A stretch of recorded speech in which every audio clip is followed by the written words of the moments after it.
blend of print and mobile. And so we invited Nicole here to come showcase exactly what SnapTags are. So if you guys grab your programs, if you turn to the last page, you'll see a SnapTag, and Nicole is going to take you through how they actually work.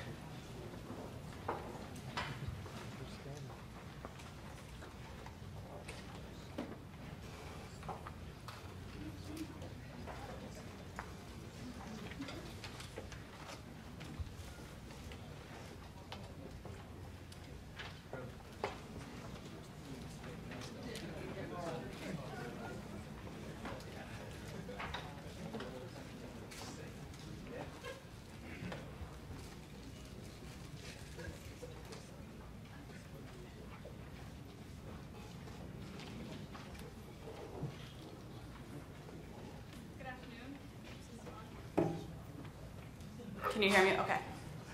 Good afternoon. I'm Nicole Skogg, the CEO and founder of Spyderlynk. As Tamika said, our SnapTag, you can see it on the back page of your program right down here, is an example of a Bud Light SnapTag that's actually in market now, and I'll talk a little bit about the program we're doing with them. So we've been talking a lot today about really mobile as this new media channel. But at Spyderlynk, what we're also really excited about is mobile as this vehicle that can activate all types of media. So the offline media, including packaging and print and events and out of home, and really integrate a marketing campaign across those channels. So this is the program that we're doing with Bud Light, where they're using SnapTags on packaging and POS really to deliver a new video experience. We've also used SnapTags on print ads. I'm not getting some kind of feedback. I don't think it's me.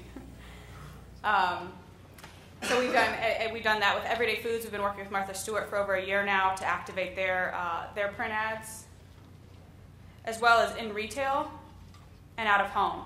So really, mobile's a way to integrate these other channels, activate them, and then create measurement where it's been difficult historically to measure results.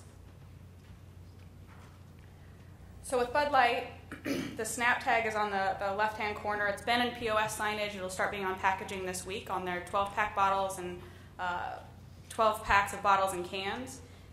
And a consumer just takes a picture, so there's no app download. So this is what we really focused on, is the consumer experience, and we know it's a really fragmented landscape, and we see that it's our job to really make sure that we make it easy for marketers and easy for consumers. So it works cross-carrier, cross-camera phone. You don't have to worry about different platforms. You don't have to worry about apps. Consumer just takes a picture of it, sends it to a phone number or email address, and in this case, Bud Light playbook. In this preseason drill, you got to take some snaps. Keep snapping pictures of these tags on Bud Light packages or wherever you see them. You'll get playbook plays of the week, tailgate tips, and more all season long. Check out the Bud Light playbook on your phone, TV, or Facebook. Here we go. So we're really excited about this program because Bud Light's developed content specifically for the program and specifically for mobile, but it's part of an overall integrated campaign. So it's part of their TV campaign, like I said, their POS, and also their packaging campaign. And for them, it's all about driving brand engagement. And the way that they'll measure this program is not only did you engage once with the program, but did you come back again, because that's what they're incenting you to do. And throughout the course of the season, we'll be loading about 40 new videos, and it'll be changing as the season goes on. So it's in promotion of their NFL and college football promotion. Another example is with Aveda. When a consumer took a picture of this Aveda SnapTag, they got back a code to go in-store to get a sample. So here it was about driving sales and sampling for the consumer. And again, we're able to measure how many people snapped from in-book, and then the conversion for how many people actually took that offer in-store and redeemed. Another example, we're working with Unilever. Their Bertolli product used in-store signage on freezer shelf talkers. When you snapped here, it was about, I just heard someone do the Bud Light playbook. You got a sweepstakes entry, and then also this opportunity for ongoing offers. So again, it's not just really activating that mobile channel then, but also being able to create a direct relationship with the consumer for an ongoing purpose. So get them to activate and then send them ongoing offers. And then the case study that we'll spend more time and do a deep dive in is with the Marine Corps. They're using SnapTag to generate leads, and they've used their out-of-home signage. We've done college poster programs with them and also print. For them, it's about generating leads, so getting prospect information, finding interested prospects, and then telling them more about the Marine Corps. So in this program, their core objectives were to generate leads from mall advertising, which primarily before was really just an impression, to create some kind of impression about the Marines, but now they're able to directly generate leads right from that advertising. They also wanted to measure placement and the effectiveness of the creative. So by using different SnapTags, and the only thing that's different about these tags is the code ring, so by differing the code ring, we're able to place a different SnapTag on each one of their ads. Here the difference in the creative is really just the ethnicity of the officer. So they were testing here different ethnicity, but you can do any kind of creative testing.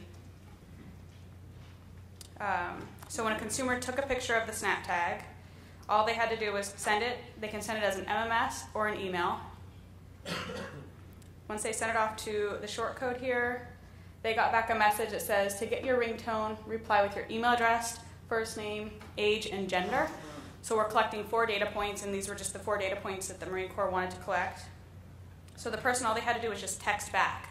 So what's important here is there's no mobile internet access, that we're actually doing lead generation on that lowest common denominator of a feature phone. We're showing it on an iPhone, but this could have easily been a Razr phone or any kind of feature phone. We then are able to send back their ringtone, and then just some stats. From an activation perspective, they used almost 500 unique SnapTags. So each mall signage had a different tag. So they were able to track if it was placed in front of an anchor store, if it was placed by a food court. We were also geolocated, so we knew exactly what cities they were placed in, across 84 different malls. And some of the high-level results is that of the people who snapped, over 53% converted, went all the way through to give us that information. So that's part of what we were testing is, if we're asking for these 4 data points, are consumers willing to give up those 4 data points, and if just to get a ringtone in this case, so it's just a digital incentive. And then 40% went all the way through to get the ringtone. So that's another branding impression for the Marine Corps. So some of our key takeaways from this program was that it had a very high conversion rate to be able to generate those leads. And we've also done some testing with them of non-incentivized programs. So for the Marines, we've done Snap Here to get more information about the Marine Corps, where there's not an incentive. We see that we get about 10 times higher activation rate when there is an incentive associated with it. But we've also seen that we get a higher conversion rate when there's not an incentive, because those people are already more propensed anyway to get information. So that's some of the key learnings you can do just from testing. And then we also learned that the top malls performed almost 5 times better than some of the other malls. So our next step with them, the program's wrapping up here this week, is we'll actually be able to calculate ROI on each placement. So we can look at each mall, and here's just a look at some of the different cities. From Albuquerque, New Mexico was one of the highest performing malls, down to San Antonio, Texas, and these are just the top 10. So these are the top 10 malls. We'll be able to look at each placement, how it performed, and then look at it versus cost to see how well they did, how the ROI of each placement. So that's the presentation. Like I said earlier, really our big kind of twist on this, as opposed to what we've been talking about all day, is really using mobile to activate other channels of media, not just as a new media channel.